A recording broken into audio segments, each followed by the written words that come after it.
At least 2 students are killed in a shooting incident at the junior high school campus of the Ateneo de Zamboanga University.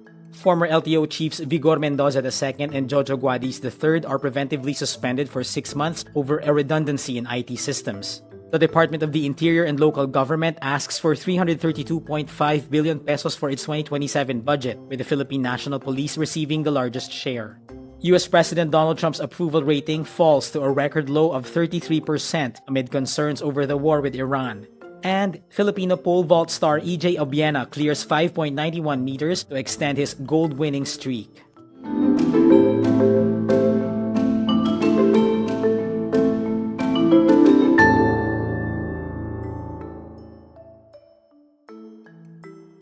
At least 2 students are killed in a shooting incident at the junior high school campus of the Ateneo de Zamboanga University. One of the casualties is the shooter himself, the university confirmed on Tuesday, August 18. Police say the incident happened at around 7:45 a.m. at the university's campus in Barangay Tumaga, Zamboanga City.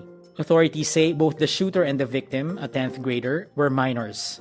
Initial findings show the shooter went to room 404 of the school building and fatally shot the other student, then ran down to the 3rd floor where he shot himself. Zamboanga Mayor Kaimer Olaso tells ABS-CBN News Channel the suspect killed himself after shooting at a teacher and another student. The teacher is unharmed. Bureau of Customs Chief Ariel Nepomuceno says the shooter's father was the Enforcement and Security Service District Commander of the Port of Zamboanga.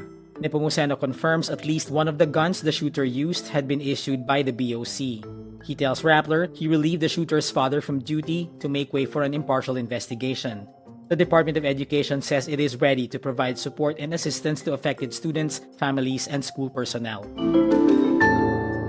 Land Transportation Franchising and Regulatory Board Chairman Vigor Mendoza II and Office of Transportation Cooperatives Chief Jojo Guadiz III are under preventive suspension for 6 months.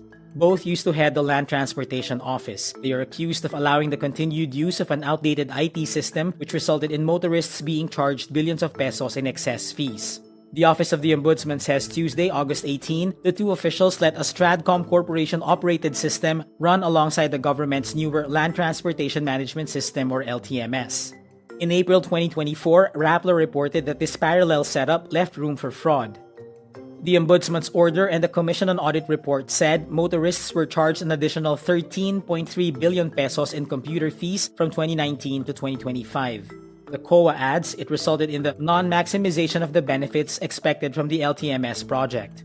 After its rollout in 2021, the LTMS became the government's principal platform for vehicle registration, driver's licensing, and other LTO transactions. The agency was supposed to gradually transition away from the Stratcom-operated system. But the Ombudsman found Guadiz and Mendoza continued to support the use of the old system. During Guadiz's stint as LTO chief in 2022, the Ombudsman said he pushed for the continued use of the LTO IT system and favored Stratcom. Guadiz reportedly said the old system provides a better solution. The Department of the Interior and Local Government asks for 332.5 billion pesos for its 2027 budget, with the biggest share going to the Philippine National Police at 242 billion pesos. This is indicated in the 2027 National Expenditure Program, which is the administration's proposed budget. In 2026, the DILG received a budget of 308.2 billion pesos, with the PNP getting the largest share at 225.8 billion pesos, followed by the Bureau of Fire Protection at 36.2 billion pesos and the Bureau of Jail Management and Penology at 31.3 billion pesos.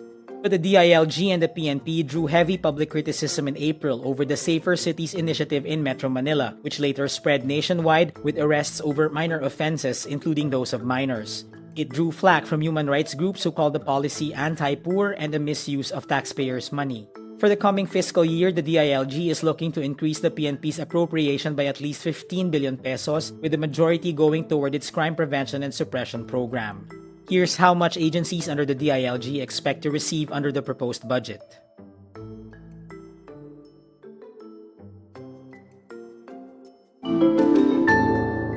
US President Donald Trump's approval rating has dropped to the lowest level of his presidency.